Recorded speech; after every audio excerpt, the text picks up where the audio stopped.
कश्मीरी रहनुमा रिफत वानी साहिबा ने हमें ज्वाइन किया है। रिफत साहिबा, आपका बहुत शुक्रिया। ये बताइएगा, क्या मकबूजा वादी में जुल्म के खिलाफ आवाज उठाना भी जुर्म है? आपके खिलाफ मुकदमा दर्ज कर लिया गया है।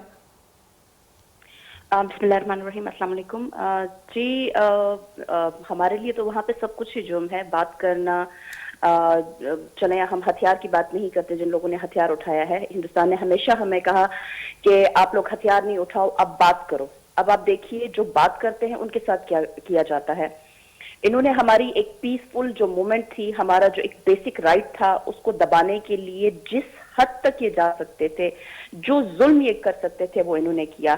इन्होंने उन लोगों को भी नहीं बख्शा जो कि हिंदुस्तान नवाज थे। जैसा कि आप महबूबा मुफ्ती को देख लें, आप अब्दुल्ला फैमिली को देख लें, और बहुत सारे लोग जो इन लोगों को सपोर्ट करते थे, इन्होंने उन लोगों तक को नजरबंद कर दिया। यहाँ से क्या ये साबित नहीं होता कि इनको कश्मीरियों की जरूरत नहीं है, इनको सिर्फ जमीन चाहिए।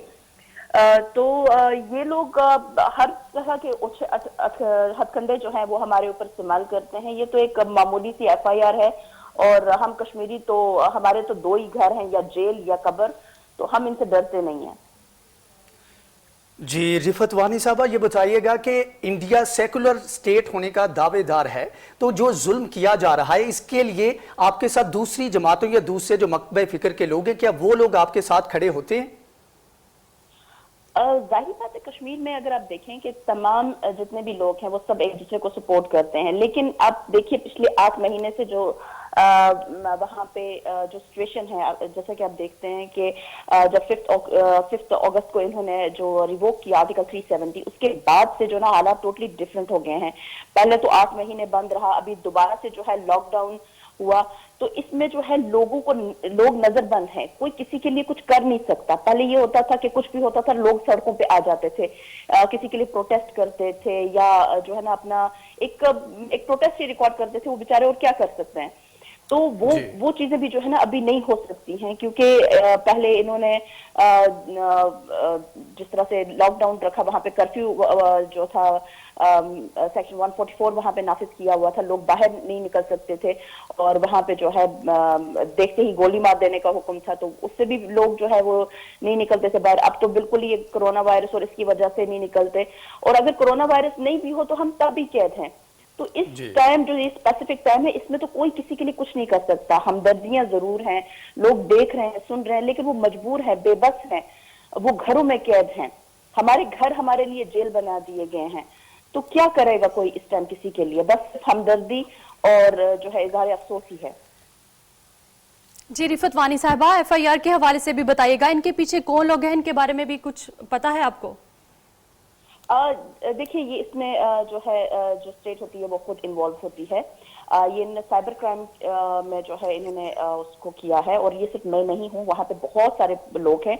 मैं एक डॉक्टर को जानती हूँ जो कि सऊदीया में मुकीम है, और वो भी जो है सोशल मीडिया पे काफी एक्टिव हैं, और मुझसे पहले उनके ऊपर यही FIR जो है वो काटी गई है, जिसमें कहा गया है कि गवर्नमेंट के खिलाफ और जो इस्टेब्लिशमेंट है उनके खिलाफ इन्होंने बात की है। तो मैं इनसे कहती हूँ कि मैंने जितनी भी बातें जो आपके चैनल के तरफ से मैंने जो बातें की थी, जो प्रोग्राम था न्यूज़ 7 का, तो उसमें जो भी मैंने एक फिगर मैंने वहां पे कोट किया है, उसको ये चैलेंज करें दुनिया के किसी कोर्ट में, तो मैं जो है माफी मांगने के लिए तैयार हूं अगर वो गलत साबित होते हैं, क्योंकि वो ह्यूमन राइट्स वॉच की रिपोर्ट है, वो यूनाइटेड नेशंस की रिपोर्ट है, वो बाकी ह्यूमन राइट्स ऑर्गेनाइजेशंस की रिपोर्ट्स हैं। मैंने वहां से वो डेटा उठाया है, तो मैंने तो कुछ भी खुद से तो कुछ बोला नहीं है। अगर ये क्राइम नहीं करेंगे तो हमें भी बोलने का मौका नहीं मिलेगा।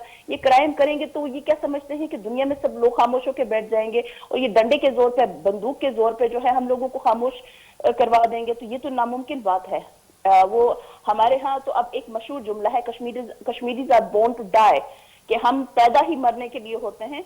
तो हमें तो फर्क ही नहीं पड़ता कि हमें गोली मारें या कुछ करें। ये FIR तो एक मामूली सी चीज है, हम लोग तो अपनी जिंदगी रोज हथेली पे लेके चलते हैं। तो ये सिर्फ मैं नहीं हूँ, मेरे जैसे हजारों लोग वहां पे मौजूद हैं। अगर आपने नोट किया हो, पहले इंडियन चैनल्स के ऊपर जो है बहुत सारे लोग जो है कश्मीर से बुलाए जाते थे, वहां पे 10 उनके अगेंस्ट रखे जाते थे और एक कश्मीरी को खड़ा किया जाता था, और उसके बाद जो उनके साथ सलूक किया जाता था उनको बात नहीं करने दी जाती थी। लेकिन अगर आपने अब नोट किया हो, जब से आर्टिकल 370 रिवोक किया गया है, अब कश्मीरियों को चैनल्स पर नहीं बुलाया जाता। اب یہ بالکل ٹوٹلی چینج کر رہے ہیں ساری چیزیں. اب یہ جتنے بھی پروگرامز دکھائیں گے وہ سارے پرو انڈینز ہوں گے, وہاں پہ جتنے لوگ بیٹھے ہوں گے وہ سارے پرو انڈین کو بٹھائیں گے, تاکہ وہ ایک انڈین نیریٹو کے بس اب ہم خوش ہیں, آرٹیکل 370 ہو گیا, اب ہم انڈین ہو گئے, اب یہ اس طرف لے کے جا رہے ہیں. یہ چاہتے ہیں کہ ہماری مرضی کی جو بات ہے وہ کی جائے, تو ایسا ہو نہیں سکتا. ہمارا ایک جینوئن ڈسپیوٹ ہے, ہم اپنے حق کی لڑائی لڑ رہے ہیں, تو یہ ہماری زبانیں اس طرح سے تو کم بند نہیں کر سکتے. صحیح. کشمیری ظلم کے لیے پیدا